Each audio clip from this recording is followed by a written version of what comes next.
Yeah.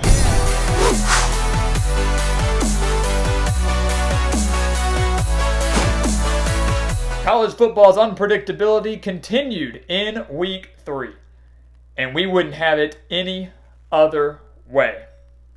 Welcome back to the Gridiron Expert, recapping yet another interesting week of college football, something that really seems to be the theme of this 2020 season. And things really started to get interesting on Friday morning. We only had one game on Friday between Campbell and Coastal Carolina, and that's not what we're talking about. We're talking about Houston and Baylor getting postponed. About 24 hours prior to their kickoff on Saturday, Baylor had to postpone the game because they had too many coronavirus cases on their team, to the point where there was one position group that was not going to have enough players, so they had to cancel the game. Houston was already in Waco preparing for this game, and the Cougars and the Bears joined 5 other games that had to be postponed or canceled in Week 3 due to the coronavirus. So that was very, very unfortunate. Very shocking that it happened so close to kickoff. But unfortunate because it was one of our games of the week. It was one of the most anticipated matchups of the week. But this is obviously something that we have to continue to prepare for, especially with the SEC kicking off next week, with Big 12 conference play beginning next week, with the Big 10 coming back in October. We're going to start seeing a lot more of these postponements and cancellations across every conference in college football. We certainly hate to see it, but it is something that has just become normal in the middle of this wild COVID season. So that was obviously something that was unfortunate, something that was interesting. But that doesn't even begin to describe how wild Saturday was. We had teams like Oklahoma State, Duke, Louisiana, Appalachian State, and Louisville all underwhelm, all fail to impress on Saturday. While you had some of their opponents like Boston College, Central Florida, Marshall, and Miami all overwhelm and all impress, at least me, impress me a lot. So we're going to take a time here to break down some of the biggest games and biggest moments from Week 3. Before we do that, though, let's take a look at our whiteboard real quick. It's back. The whiteboard is back for Week 3. And next week, at the conclusion of Week 4, we will be back with our teams trending up and trending down. So certainly do not want to miss out on that. But as you can see, we have our records up on the board. 6-4 straight up in Week 3, 60%. That brings our overall to 21-9 on the year. So we're averaging a 7-3 week throughout this season right now, and obviously those numbers are going to improve drastically as we start to predict more games. As we have more games being played on a given weekend, those numbers are going to go up. Remember, we're always shooting to finish 75% or 76% or better in a given year. We have never failed to go below that. We've always hit 75% or better, and I can promise you we will not fail to do that this year. We will always be above that, and will be above that by the end of 2020. Against the spread, not our best week. 4-5 against the spread. Some of those teams that we mentioned that underwhelmed and failed to impress, we happened to pick those teams, and they failed to cover. So 4-5 against the spread. Baylor and Houston was going to be one of our games. Had to kind of nick that one after the postponement. So 4-5 brings our overall to 11-12, right below 500, 48% if you want to round up. So obviously, again, these weeks happen, things like that happen, but next week with some better games and with many more games coming our way, I can promise all you guys that have signed up for our expert picks and will sign up for our expert picks, we will be well above 500 by the end of Week 4. Weeks like this don't happen very often at the Gridiron Expert, and when they do, we always bounce back. So let's take a look at what happened in Week 3. Let's start with the 11 o'clock games. Those were some of the wildest ones to me. We'll start with Oklahoma State and Tulsa. The Cowboys, number 11 in the country, making their season debut and barely surviving the Golden Hurricane, guys. They defeated them 16-7. Say what you want. Say that Oklahoma State failed to play well because Spencer Sanders left with an injury in the first quarter. Obviously, that contributed to a lot of their struggles. They still had Chuba Hubbard. They still had Tylan Wallace. They still had a very experienced defense. And yet, Tulsa was in that game late in the fourth quarter. late in the fourth quarter, and their backup quarterbacks, Oklahoma State's backup QBs, didn't know how to play football. They struggled to hand off the ball. They were inaccurate. They were making poor decisions on the ground. So if Spencer Sanders is going to be out for an extended period of time, and I don't think he will be, but if he is, the Cowboys are going to be in a world of hurt. They're going to be in a lot of trouble. Good teams find a way to win. Oklahoma State did that. But Oklahoma State also has to find a way to win comfortably, to deal with adversity. When someone goes out with an injury, to figure out how to overcome that and can still continue to play well, to still continue to play at a championship level. The Cowboys did not look like a championship team on Saturday, only winning by 9. Chuba Hubbard only racking up 93 yards and 1 touchdown. Oklahoma State only putting up 277 yards of offense, allowing 278 to Tulsa. That's not good for a Big 12 contender. So let's see what happens next week for the Cowboys, guys, but a very underwhelming performance for Mike Gundy and his squad. And, of course, we do hope that Spencer Sanders is okay and will be back fully healthy for conference play. Following that, you have a Sun Belt matchup between the 19th-ranked Louisiana Ragin' Cajuns and the Georgia State Panthers. Louisiana came into this game as 17-point favorites because just last week they went on the road and took down then number 23 Iowa State by 17, defeated them 31-14 in Ames. And right off the bat, Louisiana found themselves down 14-0. They overcame 2 different 14-point deficits, then rattled off 21 unanswered points for themselves before Georgia State tied it up and sent the game to overtime. Elijah Mitchell, who had 164 yards on the ground in this game, eventually scored the game-winning 12-yard touchdown in overtime to give Louisiana that 34-31 victory on the road. Obviously, a very underwhelming, a very disappointing performance if I am Louisiana. Obviously, a win's a win. You're happy about it. You take what you can get.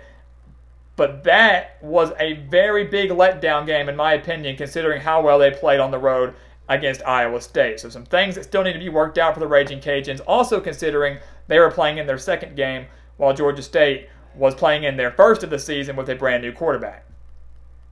We move over to the ACC, Pittsburgh and Syracuse. Now the Panthers did win the game 21-10 over the Orange, sending Dino Babers and his squad to 0-2 in 2020. But to me, that was a very disappointing victory. I do feel like Pittsburgh should have won by more.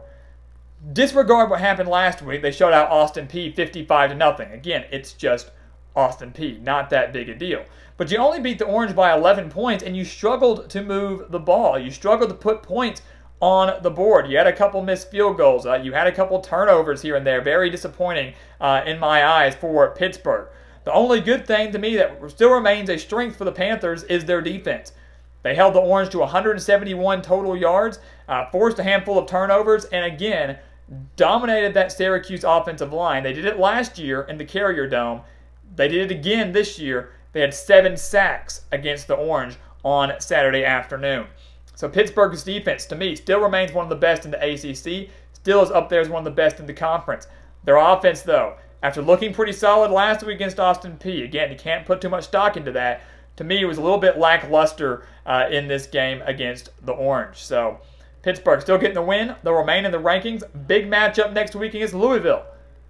But obviously some strides and some corrections need to be made on the offensive side of the ball. This game was not one that was one of our top 5 games of the week. This was a game that we really didn't even talk about at all going into week 3, but we got to talk about it briefly. Navy and Tulane. I hope many of you had the opportunity to watch this game on ABC Saturday morning. Navy down 24-0 at halftime. Everybody writing them off. Obviously, your 24-point deficit. You just got blown out by BYU a few weeks ago, 55-3. You're done, and this looks like a horrible year for the midshipmen. And it very well still could be, but the midshipmen say, not today. We're not going home with a loss today. And they overcame that 24-point deficit, actually did a lot of that damage through the air, and the midshipmen won the game 27-24, kicking a game-winning field goal as time expired. Navy clinching their largest comeback victory in program history. So a fantastic, fantastic victory for Navy, and a bounce-back victory for them as well. They're struggling mightily against BYU just a few weeks ago. Looked like they were going to struggle mightily again today against Tulane, but that defense bucked up. That offense really took off, and the midshipmen aren't quite done yet in the American Athletic Conference. Following that game, we had another ACC matchup, Boston College and Duke. And I will tell you this, I thought Duke had this game in the bag. From start to finish, right when kickoff happened, I thought Duke is going to go in there and they're going to spoil Jeff Hafley's debut. They're going to win this game. They've already got a game under their belt. I thought Chase Bryce played relatively well against Notre Dame. They only fell to Notre Dame by 14 points. Meanwhile, Boston College is breaking in a new quarterback, a new head coach, a new offensive coordinator, and their defense, that, again, was usually a strength of Steve Adazio, and obviously is Jeff Hafley's area of expertise, wasn't all that great last year. So I was like, Duke, at home, they're going to win this game. No big deal. I was wrong.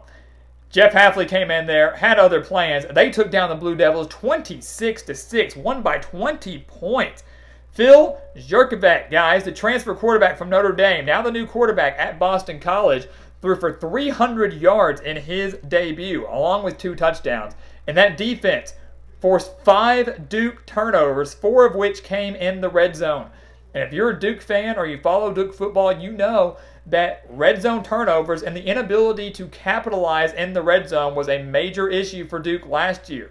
And David Cutcliffe and his squad, led by Chase Bryce, were unable to correct that in the offseason, were unable to correct that in this game, and Duke fell in a very disappointing game by 20 points at home. That's extremely, extremely embarrassing, extremely unfortunate for a Blue Devils program that's now 0-2, but had some higher expectations going into this season. Following that game, we of course saw Notre Dame take down South Florida, number 7 team in the country in the Fighting Irish. They won that game 52-0. Brian Kelly at halftime telling his squad, I want to pitch a shutout. I'm tired of being the nice guy. Do not allow a single point. And the Fighting Irish rose to the occasion and got that shutout, 52-0 over Jeff Scott and the Bulls. Central Florida doing a fantastic job themselves, nearly pitching a shutout in the second half. The 14th ranked Knights taking down Georgia Tech 49-21 behind a career-high 417 yards from quarterback Dylan Gabriel. A fantastic, fantastic performance from the Knights. And look, all the credit in the world to what Georgia Tech did last week against Florida State. All the credit in the world to what Georgia Tech did last week against Florida State. Fantastic comeback, fantastic effort. To me, the heart and the drive in that team to overcome all the adversity, all the mistakes, and still come back on the road and get a win, unbelievable.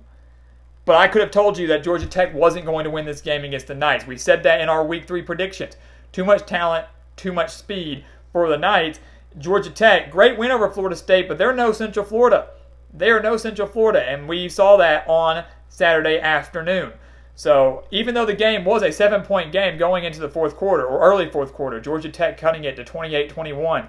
Central Florida put on the gas yet again after a very sloppy third quarter and ended up winning the game by 28 points. The 23rd ranked Appalachian State Mountaineers, another team that's not accustomed to losing, or at least hasn't been lately, fell on the road to Marshall. Another upset that many people didn't think was going to happen. I'm telling you, I know it was Eastern Kentucky, but Grant Wells is the man, and Grant Wells is a name that you have got to get used to hearing because he is going to make Marshall Conference USA contenders this year and for the next few years as well. The Thundering Herd getting a fantastic victory, 17-7 over the Mountaineers, their second win ever, second win in program history against a top 25 opponent, their first win against a top 25 opponent since 2003. And the key stats to look at in this game, guys, is the ground game. We knew Appalachian State had a good ground game coming into this game against the Thundering Herd. Marshall had the Mountaineers to 96 rushing yards, while the Thundering Herd put up 216 rushing yards. 216 rushing yards to 96. Appalachian State and Zach Thomas didn't have an answer, and Grant Wells putting the nail in the coffin with that brilliant 10-yard quarterback keeper. Remember, do not forget that name. I told you he's the real deal. He's a guy that I'm really excited to keep watching. And Marshall, not many people thought it going into this season, but Marshall is a Conference USA contender in 2020. Now, I know we're about to get to the game that everybody wants to hear about, but first I want to touch on one more. Another ACC matchup. North Carolina State and Wake Forest. What happened? Wake Forest. What happened, guys? You lost 45-42 to a Wolfpack squad that was abysmal last year, and you made this Wolfpack offense look like the Clemson Tigers. North Carolina State put up 463 yards of offense. That includes 270 yards on the ground. This was a Wake Forest defense, guys, that had 9 returning starters, was supposed to be very strong up front, and looked pretty much non-existent throughout much of Saturday night. So even though it was a shootout, Wake Forest, I think, made that game look a little bit closer than it really was. I still felt that their offense struggled to move the ball. Sam Hartman did not impress me that well at all, even though he didn't have much time to throw in the pocket. So blame some of that on his offensive line. Wake Forest, I think, lucky to have kept the game as close as it was, lucky to even have a chance to go win that game in the final minutes. But a very, very impressive victory for Dave Doeren and his Wolfpack squad, guys. A fantastic start to 2020 after a very disappointing 2019 campaign. So all of that having been said, let's get to the big one. Let's get to the big one, guys. Number 17, Miami. Number 18, Louisville. The first ranked versus ranked matchup of 2020. To some, maybe it lived up to the hype. To others, maybe it didn't. But the one thing I can tell you is this. In this business, you're going to make mistakes. And in this business, when you make mistakes, you have to own up to them. I own up to my mistakes. I own up to my losses. We picked Louisville to win this game. We didn't say they'd blow out Miami. We did think it would be close. But we did, in fact, pick the Cardinals to win this game. And we were wrong. We thought D'Eriq King would struggle a little bit in this game. I didn't like all of what I saw in his one performance against UAB. I thought maybe he would take a minor step forward against Louisville, but not enough to give the Hurricanes the win. I was wrong. The Hurricanes played lights-out football from start to finish. They dominated this game against the Cardinals. And to some, you will say, well, no, they didn't. They still allowed 34 points in that 47-34 victory on the road. I think Mark Richt over on the ACC Network put it best by saying, when's the last time that Miami allowed 34 points and still won the game? When's the last time Miami allowed 34 points and still won the game? I don't necessarily remember when that was, because over the past few years, we've seen tons of offensive struggles from the Hurricanes.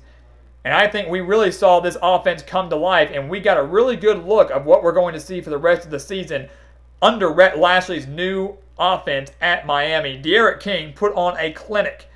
18 for 30 through the air, 325 yards, and 3 touchdowns. We talked about his performance against UAB in Week 1 and how I didn't think he did so well through the air, but I thought he did pretty dang good on the ground. It was the exact opposite in this game. King only had 9 rushing yards against the Cardinals, but was phenomenal through the air. Phenomenal in the passing game. He was hitting throw after throw after throw. He was accurate. He was precise. We got the D'Eriq King that we used to see during his time at Houston. And I can promise you that's not the last time we're going to see that. We're going to see that for the remainder of this season because he's only going to get better as he continues to work with Rhett Lashley. Miami, the biggest turning point for them was not in the first half when they went into halftime leading by 14, leading 20-6. It was in the third quarter when they ran just 9 plays in that entire quarter, yet got 17 points off of those 9 plays. That includes back-to-back plays that resulted in touchdowns. Miami went down there, scored a touchdown, cut into that lead. The very next play, Miami scores. Louisville goes back down there, cuts into that lead again. The very next play, Miami scores. Louisville's defense did not have an answer for the Hurricanes. They did not have an answer for Miami. And we knew that going into this game, Louisville's defense was not the best. We knew they weren't going to be elite, but we did think that they were going to be able to make just enough stops to get this win. Again, we were wrong. It was Miami's defense that got the job done, forcing 3 Louisville turnovers. So 3 times we got to see that turnover chain come out on the Miami sideline. I definitely got a kick out of it that they sanitized it every time they switched it. So Miami, the defense played lights out football. The offense played lights out football. The score, to many, will look very misleading because, yes, there were some garbage time points scored there. Probably should have been about a 20-point victory for the Hurricanes. But what this showed me is that Miami is legit. I'm not necessarily saying the U is back, but I'm saying that Florida State certainly needs to watch out next Saturday because it's not going to be very pretty at Miami, and it's certainly not going to help their case that their head coach, Mike Norvell, will be out with coronavirus, unfortunately testing positive, and we, of course, do wish him a very safe and speedy recovery. But Florida State and many of the other opponents Miami will face needs to watch out for the Hurricanes, while Louisville, quite frankly, just isn't there yet.